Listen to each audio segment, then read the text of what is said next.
Hello my dear friends, welcome to middle class family vlogs. ಎಲ್ಲರೂ ಹೇಗಿದ್ದೀರಾ ಅಂತ comment ಮಾಡಿ ತಿಳಿಸಿ. ತುಂಬ ದಿನ ಆದಮೇಲೆ ವ್ಲಾಗ್ಸ್ನ ಅಪ್ಲೋಡ್ ಮಾಡ್ತಾಯಿದ್ದೀನಿ. ಯಾಕೆ ಅಂದರೆ ರೀಸನ್ ಹೇಳಿದ್ದಿದ್ದೆ, ಶಾರ್ಟ್ಸಲ್ಲೇ ತೋರಿಸಿದ್ದೆ. ಮಕ್ಕಳದ್ದು ಎಕ್ಸಾಮ್ ನಡೀತಾ ಇತ್ತು. ಕಂಟಿನ್ಯೂಸ್ ಇರುತ್ತೆ, ಪೀರಿಯಾಡಿಕ್ ಟೆಸ್ಟ್ ಅಲ್ವಾ, ಕಂಟಿನ್ಯೂಸ್ ಇರೋದ್ರಿಂದ ಟೈಮ್ ಅನ್ನೋದೇ ಇರಲ್ಲ. ಹೆಂಗಿತ್ತು ಶೆಡ್ಯೂಲು ಅಂದರೆ ಹೋಗು ಬಾ, ಓದಿಸು, ಅಡುಗೆ ಮಾಡು, ಮಲ್ಕೋ. ಬಾಡಿ ತುಂಬ ಸ್ಟ್ರೈನ್ ಆಗೋಗ್ತಿತ್ತು. ಸೊ ಅದಕ್ಕೆ ಒಂದು ಚಿಕ್ಕ ಬ್ರೇಕ್ ಅನ್ನೋದು ತೊಗೊಂಡಿದ್ದೆ. ಹೋದ ಸತಿ ನಾನು ಸಜ್ಜೆ ದೋಸೆ ಮಾಡಿದಾಗ ಎಲ್ಲರೂ ಕೇಳಿದ್ದಿದ್ದು ರೆಸಿಪಿ ತೋರಿಸಿ ಅಂತ. ಇವತ್ತು ಸ್ವಲ್ಪನೇ ಮಾಡ್ಕೋತಾ ಇದ್ದೀನಿ. 1 ಗ್ಲಾಸಷ್ಟು ಸಜ್ಜೆನ ಹಾಕಿದ್ದೀನಿ, ಒಂದು ಹಾಫ್ ಗ್ಲಾಸಷ್ಟು ಉದ್ದಿನಬೇಳೆ, 1 ಹಿಡಿಯಷ್ಟು ನಾನು ಅವಲಕ್ಕಿ ಹಾಕ್ಕೊಂಡಿದ್ದೀನಿ. ಅವಲಕ್ಕಿ ಹಾಕೋದ್ರಿಂದ ನಮ್ಗೆ ದೋಸೆ ಏನೋ ಒಂಥರ ಸಜ್ಜೆ ದೋಸೆ ಅಂತ ಅನಿಸೋದೇ ಇಲ್ಲ, ನಾರ್ಮಲ್ ದೋಸೆ ಥರ ಅನಿಸುತ್ತೆ, ಅಷ್ಟು ಸಾಫ್ಟಾಗಿರುತ್ತೆ. ಇದಕ್ಕೆ ಈ ದೋಸೆಗೆ ಸ್ಪೆಷಲ್ ಫ್ಲೇವರು ಮತ್ತು ಈ ದೋಸೆನ ತುಂಬ ಹೆಲ್ದಿ ನ್ಯೂಟ್ರಿಷಿಯಸ್ ಆಗಿ ಮಾಡುವಂಥದ್ದು ಮೆಂತ್ಯ. ಯಾವಾಗಲೂ ನಾವು ಮೆಂತ್ಯ ಕಾಳನ್ನ ಯಾವಾಗ ಆ್ಯಡ್ ಮಾಡ್ಕೋತೀವಿ, ಸೊಂಟ ಬಲಕ್ಕೆ ಮತ್ತು ಡಯಾಬಿಟೀಸು ಎಲ್ಲದಕ್ಕೂ ತುಂಬ ಒಳ್ಳೆಯದು, ತುಂಬ ಹೆಲ್ತ್ ಬೆನಿಫಿಟ್ಸ್ ಇದೆ. ಯಾವಾಗಲೂ ಅಷ್ಟೇ, ನಾನು ಇಡ್ಲಿ ದೋಸೆ ಹಾಕಬೇಕಾದ್ರೆ ಯಾವುದೇ ಒಂದು ಮಿಲೆಟ್ಸ್ ದೋಸೆ ಇರಲಿ, ನಾನು ಮೆಂತ್ಯ ಕಾಳು ಹಾಕ್ತೀನಿ. ಆಮೇಲೆ ನಾನು 1 ಕಪ್, ಈ ಸೈಜ್ ಕಪ್ಪಷ್ಟು ಮೈಸೂರು ಬೇಳೆ ಇರುತ್ತಲ್ಲ ಅದನ್ನು ಹಾಕಿದ್ದೀನಿ. ಆಮೇಲೆ 1 ಹಿಡಿಯಷ್ಟು ಕಡಲೆಬೇಳೆ ಹಾಕಿದ್ದೀನಿ. ಇದಕ್ಕೆ ಇದೇ ಹಾಕಬೇಕು ಅದೇ ಹಾಕಬೇಕು ಅಂತ ಏನೂ ಇಲ್ಲ ಫ್ರೆಂಡ್ಸ್. ತುಂಬ ನ್ಯೂಟ್ರಿಷಿಯಸ್ ಇರುವಂಥ ಬೇಳೆಗಳು ಕಾಳುಗಳು ಹಾಕ್ಬೋದು. ನೀವು ಏನು ಕಂಪಲ್ಸರಿ ಹಾಕಬೇಕು ಅಂದರೆ ಸಜ್ಜೆ ಕಂಪಲ್ಸರಿ ಹಾಕಿ. ಸಜ್ಜೆ ಪ್ಲೇಸಲ್ಲಿ ಬೇಕಿದ್ದರೆ ಮಿಲ್ಲೆಟ್ಸ್ನ ಹಾಕೋಬೋದು. ಸೊ ಮಿಲ್ಲೆಟ್ಸು ಇನ್ನೂ ಜಾಸ್ತಿ ನೆನೆಸ್ಬೇಕಾಗುತ್ತೆ, ಸಜ್ಜೆಗಿಂತ ಸ್ವಲ್ಪ ಜಾಸ್ತಿ ನೆನೆಸ್ಬೇಕಾಗುತ್ತೆ. ಸಜ್ಜೆನೇ ನಾನು 8 to 10 ಅವರ್ಸ್ ನೆನೆಸ್ತೀನಿ ಯಾವಾಗಲೂ ಅಷ್ಟೇ. ತುಂಬ ಚೆನ್ನಾಗಿ ನೆಂದಷ್ಟು ನಿಮಗೆ ಮುಂದೆ ತೋರಿಸ್ತೀನಿ ಎಷ್ಟು ಚೆನ್ನಾಗಿ ಫರ್ಮೆಂಟೇಷನ್ ಆಗುತ್ತೆ ಅಂತ. ಆಮೇಲೆ 1 ಹಿಡಿ ಅವಲಕ್ಕಿ ಹಾಕ್ಕೊಳ್ಳಿ, ಅದರಿಂದ ಏನೂ ಪ್ರಾಬ್ಲಮ್ ಇಲ್ಲ. ಏನೋ ಕಾಪ್ಸ್ ಜಾಸ್ತಿ ಆಗುತ್ತೆ ಆ ಥರ ಎಲ್ಲ ಅಂದ್ಕೋಬೇಡಿ. 1 ಹಿಡಿಯಷ್ಟು ಅವಲಕ್ಕಿ ಹಾಕೋದ್ರಿಂದ ಸಾಫ್ಟ್ ಬರುತ್ತೆ. ನಾವೇನೋ ಡಯಟ್ ದೋಸೆ ತಿಂತಾಯಿದ್ದೀವಿ, ಹೆಲ್ದಿ ದೋಸೆ ಆ ಥರ ಏನೂ ಅನಿಸೋದೇ ಇಲ್ಲ, ನಾರ್ಮಲ್ ಅಂತ ಅನಿಸುತ್ತೆ. ಆಮೇಲೆ ಮೋರೋವರ್ ತುಂಬ ರುಚಿಯಾಗಿರುತ್ತೆ, ಅದೇನೋ ಸಜ್ಜೆ ಎಫೆಕ್ಟು ಅಂತ ಅನಿಸುತ್ತೆ. ಟೇಸ್ಟ್ ಮಾತ್ರ ತುಂಬ ಚೆನ್ನಾಗಿರುತ್ತೆ, ಟ್ರೈ ಮಾಡಿ. ಒಂದು 10 ಅವರ್ಸ್ ನೆಂದಾದಮೇಲೆ ಚೆನ್ನಾಗಿ ನುಣ್ಣಗೆ ರುಬ್ಕೋಬೇಕು ಎಲ್ಲ ಒಟ್ಟಿಗೆ. ಸ್ವಲ್ಪ ಉಪ್ಪನ್ನು ಹಾಕಿ 4 ಅವರ್ಸ್ಗೆಲ್ಲನೂ ಈ ಥರ ಫರ್ಮೆಂಟೇಷನ್ 4 ಗಂಟೆಗಳಲ್ಲಿ, ಈಗ ಏನಾದರೂ ಬಿಸಿ ಜಾಗದಲ್ಲಿ ಬಿಸಿ ಮಾಡಿರೋಂಥ ಸಾರಿನ ಮೇಲೆ ಎಲ್ಲ ಇಟ್ಬಿಟ್ರೆ 4 ಅವರ್ಸ್ಗೆ ಹುಳಿ ಬಂದ್ಬಿಡುತ್ತೆ. ಆಮೇಲೆ ಬೇಕಾದ್ರೆ ನೀವು ಎತ್ತಿ ಫ್ರಿಜ್ಜಲ್ಲಿ ಇಟ್ಕೋಬೋದು, ಇಲ್ಲ ಯೂಸ್ ಮಾಡ್ಕೋಬೋದು. 4-5 ಅವರ್ಸ್ಗೆ ಬೇಗ ಹುಳಿ ಬರುತ್ತೆ, ಅದಂತೂ ನೆನ್ಪಿಟ್ಕೊಳ್ಳಿ. ರಾತ್ರಿ ಎಲ್ಲ ಬಿಡ್ತೀನಿ ಅಂದರೆ ಲೇಟಾಗಿ ರುಬ್ಬಿ, ಒಂದು 12 ಗಂಟೆಗೆ ರುಬ್ಬಿದ್ರೂ ಆಯಿತು ಸಾಕು. ಒಂದು ಬೆಳಗ್ಗೆ 6 ಗಂಟೆ ಅಷ್ಟೊತ್ತಿಗೆ ತುಂಬಾ ಹುಳಿ ಬಂದುಬಿಟ್ಟಿರುತ್ತೆ. ಆಮೇಲೆ ನಾರ್ಮಲ್ ದೋಸೆ ಹೆಂಗೆ ಮಾಡ್ಕೋತೀವೋ ಹಾಗೆ ನಾನು ಮಾಡ್ಕೋತಾ ಇದ್ದೀನಿ. ಫಸ್ಟು ದೋಸೆ ಅಂದ್ಕೊಂಡೆ ಚೆನ್ನಾಗಿ ಬರೋಲ್ಲ, ಯೂಶ್ವಲಿ ಹಾಗೇ ತವಾ ರೆಡಿ ಇರಲ್ಲ, ದೋಸೆಗೂ ತವಕ್ಕೂ ಹೊಂದಾಣಿಕೆ ಇರಲ್ಲ ಇನ್ನು. ಸೊ ಫಸ್ಟು ದೋಸೆ ನಾರ್ಮಲ್, ಅದು ಹಾಗೆ ಹೀಗೆ ಆಗುತ್ತೆ. ಸೆಕೆಂಡ್ ದೋಸೆಯಿಂದ ನಿಮಗೆ ನಾರ್ಮಲ್ ಸೆಟ್ ದೋಸೆ ಥರನೂ ಮಾಡ್ಕೋಬೋದು, ಜೊತೆಗೆ ಕ್ರಿಸ್ಪಿ ಮಸಾಲೆ ದೋಸೆ ಥರನೂ ಮಾಡ್ಕೋಬೋದು. ಆಮೇಲೆ ನೀವು ಯಾವಾಗಲೇ ಹೆಲ್ತ್ ಕಾನ್ಷಿಯಸ್ ಆಗಿ ವೆಯ್ಟ್ ಲಾಸ್ ಮಾಡ್ತಿದ್ದೀರಾ, ನ್ಯೂಟ್ರಿಷಿಯಸ್ ರಿಚ್ ಫುಡ್ನ ತೊಗೋತಾ ಇದ್ದೀರಾ ಅಂದರೆ ಆದಷ್ಟು ತುಪ್ಪನ ಬಳಸಿ. ಅಂದರೆ ತುಂಬ ತುಪ್ಪ ಬಳಸ್ಬೇಡಿ, ಇದು ನನ್ನ ಮಕ್ಳಿಗೆ ಹಾಕ್ಕೊಡ್ತಾ ಇರೋದು ನಾನು, ಅದಕ್ಕೆ ಸ್ವಲ್ಪ ಜಾಸ್ತಿ ಹಾಕಿದ್ದೀನಿ, 1.5 ಸ್ಪೂನಷ್ಟು ಹಾಕಿದ್ದೀನಿ. ನನಗಾದರೆ ಒಂದು ಅರ್ಧ ಸ್ಪೂನಷ್ಟು. ಆಮೇಲೆ ಮೆಲ್ಟ್ ಮಾಡ್ಕೊಂಡು ಹಾಕಿ, ಮೆಲ್ಟ್ ಹಾಕಿಲ್ಲ ಅಂದರೆ ಜಾಸ್ತಿ ಅಂದರೆ ಕರಗಿಸ್ಬಿಟ್ಟು ಆಮೇಲೆ ಯೂಸ್ ಮಾಡ್ಕೊಳ್ಳಿ, ಚೆನ್ನಾಗಾಗುತ್ತೆ. ತುಂಬ ಕ್ರಿಸ್ಪಿಯಾಗಿರುತ್ತೆ. ಆಮೇಲೆ ಮಕ್ಕಳಿಗೆ ಎಷ್ಟು ಅದೊಂಥರ ಸ್ನ್ಯಾಕ್ಸ್ ಥರನೇ. ಸಂಜೆನೂ ಹಾಕ್ಕೊಡ್ತೀನಿ ಕೆಲವು ಸತಿ ಬಂದಿದ್ದ ತಕ್ಷಣ, ಸ್ಕೂಲಿಂದ ಬಂದಿದ್ದ ತಕ್ಷಣ ತುಂಬ ಹಸಿವಾಗ್ತಿರುತ್ತೆ ಮಕ್ಕಳಿಗೆ. ಅದಕ್ಕೇ ಅದೊಂದು ಮಾಡೋಣ ಅಂತ ಸಜ್ಜೆ ದೋಸೆ ಒಂದು ಸತಿ ಕ್ರಿಸ್ಪಿಯಾಗಿ ಹಾಕ್ಕೊಟ್ಟಿದ್ದೆ. ಟೇಸ್ಟ್ ಅಂತೂ ತುಂಬ ಚೆನ್ನಾಗಿತ್ತು. ಮುಂದೆ ಇನ್ನೊಂದು ರೆಸಿಪಿ ತೋರಿಸ್ತೀನಿ. ಸೊ ಇವತ್ತಿನ ವ್ಲಾಗಲ್ಲಿ ನನಗೆ ಈ 1 ವಾರದಲ್ಲಿ ಆ್ಯಕ್ಚುಲಿ ತುಂಬ ಪೇಷನ್ಸ್ ಅನ್ನೋದು ಬೇಕಿತ್ತು. ಮಕ್ಕಳಿಗೆ ಓದಿಸೋದು ಅಂದರೆ ಅಷ್ಟು ಈಸಿ ಅಲ್ಲವೇ ಅಲ್ಲ. ನನಗೆ ಈ ಟೈಮಲ್ಲಿ 1 ವಾರದಲ್ಲಿ ಮತ್ತು ನಾನು ಕಲ್ತಿರೋ ಕೆಲವು ಲೈಫ್ ಲೆಸನ್ಸ್ನ ನಿಮ್ಮ ಜೊತೆ ಶೇರ್ ಮಾಡ್ಕೊತೀನಿ. ಎಲ್ಲ ಲೇಡೀಸ್ಗೂ ಅದು ಆಲ್ಮೋಸ್ಟ್ ಇರಲೇಬೇಕು. ಅದಿದ್ರೇ ನಾವು ಲೈಫಲ್ಲಿ ಎಷ್ಟೇ ಕಷ್ಟ ಬಂದರೂ, ಏನೇ ಒಂದು ಇಂಬ್ಯಾಲೆನ್ಸ್ ಆಗ್ತಾಯಿದ್ರು, ಪೇಷನ್ಸ್ ಇಲ್ಲ, ಟಾಲರೆನ್ಸ್ ಇಲ್ಲ ಅಂತ ಅಂದ್ಕೊಂಡಾಗ ನಮಗೆ ಬಂದ್ಬಿಡುತ್ತೆ ಅದು. ನನಗೆ ಅಷ್ಟು ತಾಳ್ಮೆ ಬಂದ್ಬಿಡುತ್ತೆ, ನಾವು ಅದನ್ನು ಫೇಸ್ ಮಾಡ್ಕೋತೀವಿ, ಏನೇ ಆದರೂ ಆಗುತ್ತೆ ನನ್ನ ಕೈಯಲ್ಲಿ ಅಂತ ಒಂದು ಕಾನ್ಫಿಡೆನ್ಸ್ ಬಂದ್ಬಿಡುತ್ತೆ. ಏನೇನು ಆ ಗುಣಗಳು ಅಂತ ನನಗೆ ಹೇಳ್ತಾ ಹೋಗ್ತೀನಿ. ಆಮೇಲೆ ಇದನ್ನು ಫಾಲೋ ಮಾಡಿ ಆಯಿತಾ. ಫಸ್ಟ್ ಟಾಲರೆನ್ಸೇ ನಮಗೆ ಗೊತ್ತಾಗಬೇಕು, ನಾವು ಮಾಡಲೇಬೇಕು. ಹೌದು, ನಾನು ಇಷ್ಟನ್ನ ಸಹಿಸ್ಕೋಬೇಕು. ಟಾಲರೆನ್ಸ್ ಅಂದರೆ ಸಹಿಸ್ಕೋಬೇಕು ಅದನ್ನು. ಎಷ್ಟು ಸ್ಟ್ರೇನ್ ಆಗ್ತಾಯಿತ್ತು ಅಂದರೆ 1 ವಾರ ಬೆಳಗ್ಗೆ 4 ಗಂಟೆಗೆ ಎದ್ದೇಳು, ಸಂಜೆ ಟೈಮ್ ಸಿಗ್ತಿರ್ಲಿಲ್ಲ ಅಡುಗೆ ಎಲ್ಲ ಕ್ಲೀನ್ ಎಲ್ಲ ಮಾಡ್ಕೊಳ್ಳೋಕ್ಕೆ. ಬೆಳಗ್ಗೆ 4 ಗಂಟೆಯಿಂದ ಫುಲ್ ಕ್ಲೀನಿಂಗು, ಅಡುಗೆ ಎಲ್ಲ ಹೊರಗಡೆ ಎಲ್ಲ ಕ್ಲೀನ್ ಮಾಡೋದು. ಎಷ್ಟು ಸುಸ್ತಾಗ್ತಿತ್ತು ಅಂದರೆ ನಿದ್ದೆ ಅನ್ನೋದು ಇರ್ತಿರ್ಲಿಲ್ಲ.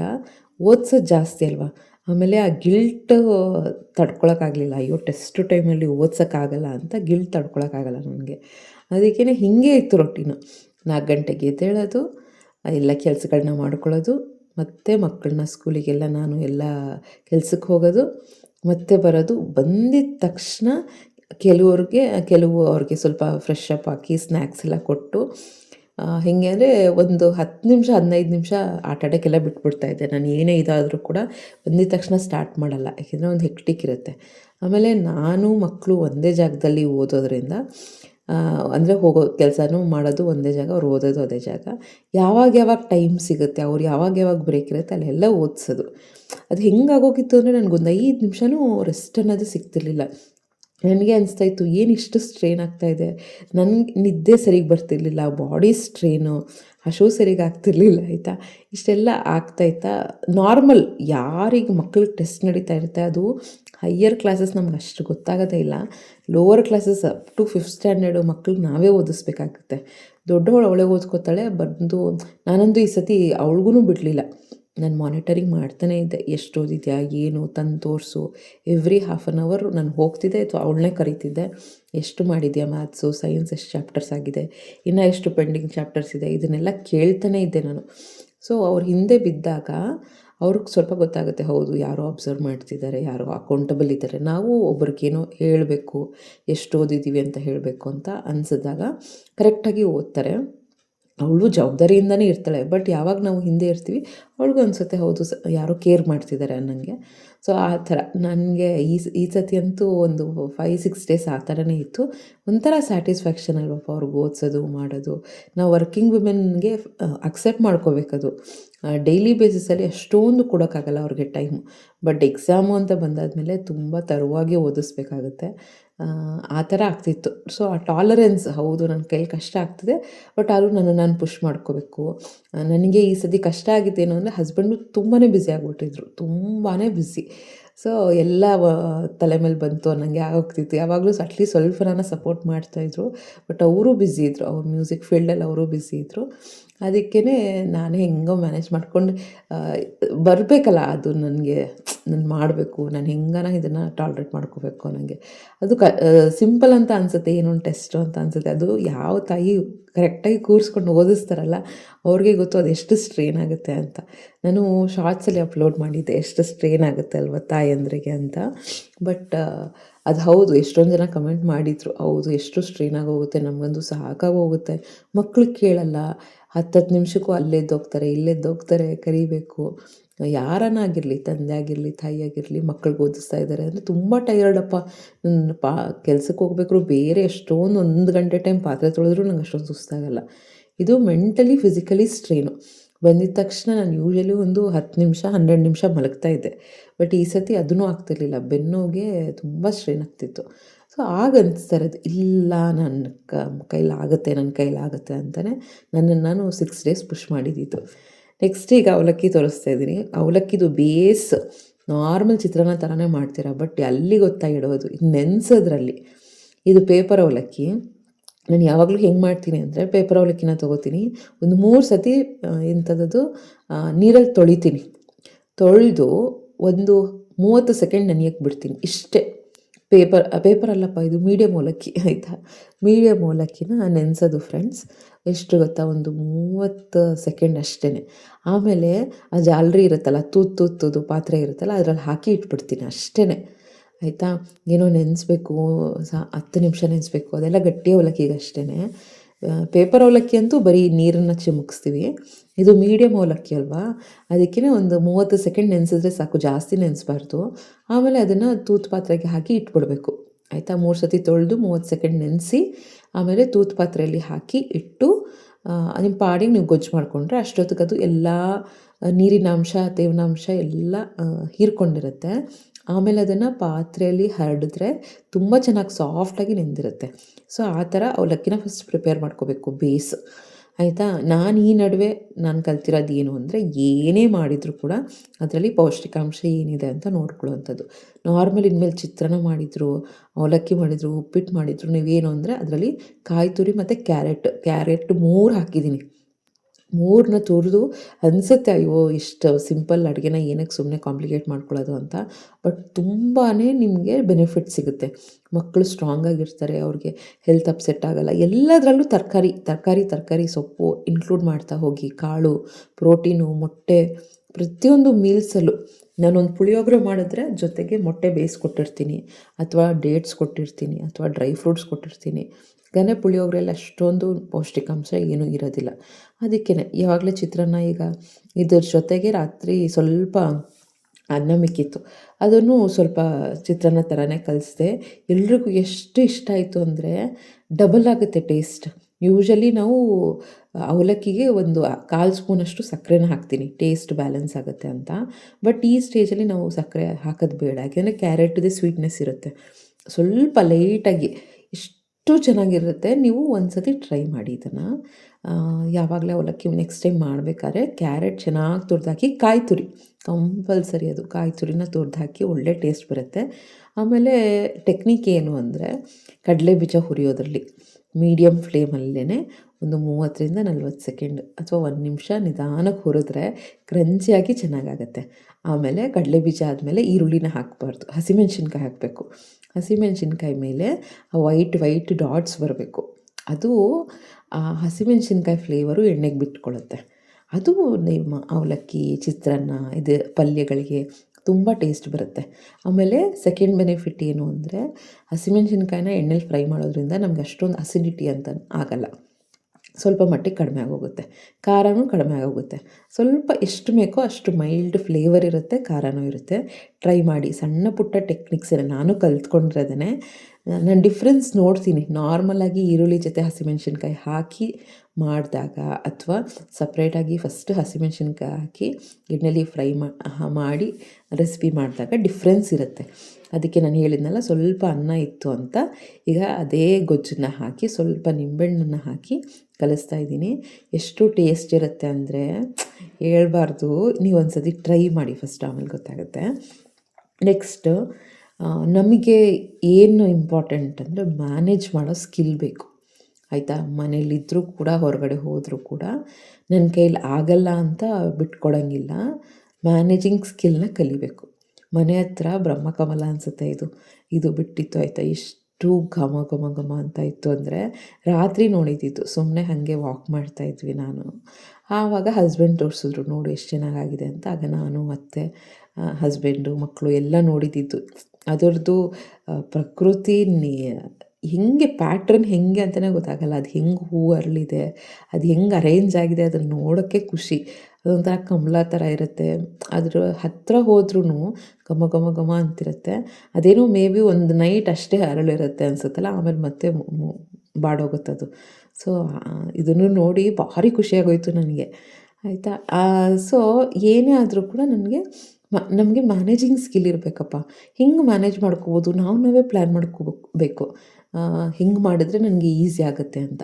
ಆಮೇಲೆ ಎಷ್ಟೇ ಸ್ಟ್ರೆಸ್ ಆದರೂ ಕೂಡ ಮುಖದ ಮೇಲೆ ಒಂದು ಕಾಮ್ನೆಸ್ ಇರಬೇಕು.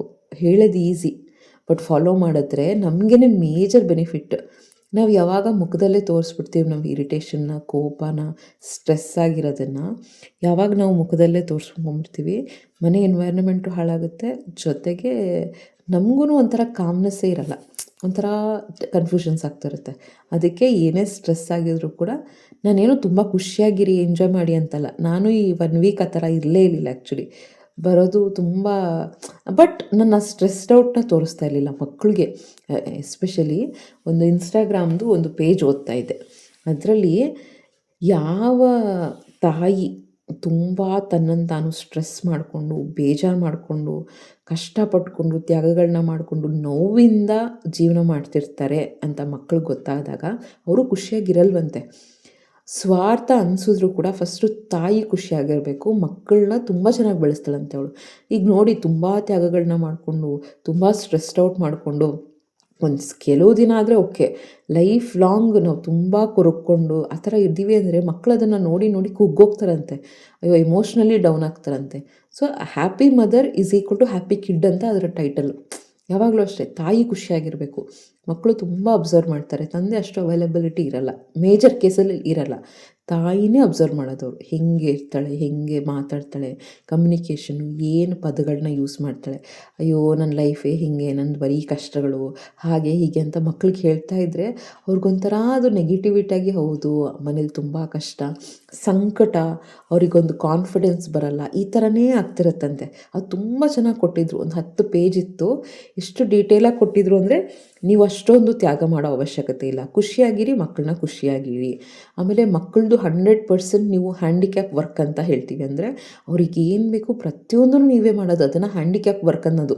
ಅವರಿಗೆ ಒಂದು ನೀರು ಬೇಕಾ ನೀವೇ ತಂದ್ಕೊಡೋದು, ಅವ್ರಿಗೇನಾದರೂ ಬೇಕಾ ನೀವೇ ತಂದ್ಕೊಡೋದು. ಅವರು ಹ್ಯಾಂಡಿಕ್ಯಾಪ್ ಆದಂಗೆ ಅವ್ರ ಕೆಲಸಗಳನ್ನ ಅವ್ರು ಮಾಡ್ತಾ ಇರಲ್ಲ. ಸೊ ಅದನ್ನು ಹ್ಯಾಂಡಿಕ್ಯಾಪ್ ವರ್ಕ್ ಅಂತ ಹೇಳಿ ಎಷ್ಟು ಚೆನ್ನಾಗಿ ಕೊಟ್ಟಿದ್ರು ಅಂದರೆ ಆ ಥರ ಸಣ್ಣ ಪುಟ್ಟನೂ ಅವರಿಗೆ ಸ್ವಲ್ಪ ಟ್ರೈನ್ ಮಾಡೋದರಿಂದ, ಅವರಿಗೆ ಹೇಳೋದ್ರಿಂದ, ಅವ್ರನ್ನ ಇಂಡಿಪೆಂಡೆಂಟ್ ಮಾಡೋದ್ರಿಂದ ನಿಮಗೂ ರಿಲೀಫ್ ಅಂತ ಅನಿಸುತ್ತೆ, ಅವ್ರಿಗೂ ಕೆಲಸ ಕಲ್ತಂಗಾಗುತ್ತೆ. ಸೊ ಆ ಥರ happy mom is happy kid. ಯಾವಾಗಲೂ ಅಷ್ಟೆ ನೋಡೋ ಜಗತ್ತಿಗೆ ಹೆಂಗನ್ಸುತ್ತೆ ಅಂದರೆ ಈ ತಾಯಿ ಸ್ವಾರ್ಥಿ, ಬರೀ ಅವಳ್ದವ್ರು ಕೀಳು ತಗೋತಾಳೆ, ಗೋಲಿ ಮಾರು. ನಿಜ ಹೇಳ್ತೀನಲ್ಲ, ಯಾವ ಜಗತ್ತಿಗೂ ತಲೆ ಕೆಡಿಸ್ಕೊಳಕ್ಕೆ ಹೋಗ್ಬೇಡಿ. ನಾವೇನು, ನಮ್ಮ ಫ್ಯಾಮಿಲಿಗೇನು, ನನ್ನ ಮೈಂಡ್ಸೆಟ್ ಏನು, ನಾನು ಹೆಂಗೆ ನನ್ನ ಮಕ್ಕಳನ್ನ ನೋಡ್ಕೊತಾ ಇದ್ದೀನಿ ಅದು ನನ್ನ ಮೇಲೆ ಡಿಪೆಂಡ್ ಆಗಿರೋಂಥದ್ದು. ನನಗೆ ಗೊತ್ತು ಹೆಂಗೆ ನೋಡ್ಕೋತೀನಿ ಅಂತ. ಪ್ರತಿಯೊಬ್ಬರಿಗೂ, ನನಗೆ ಅಂದರೆ ಪ್ರತಿಯೊಂದು ಲೇಡೀಸ್ಗೂ ಗೊತ್ತು ಅಲ್ವಾ.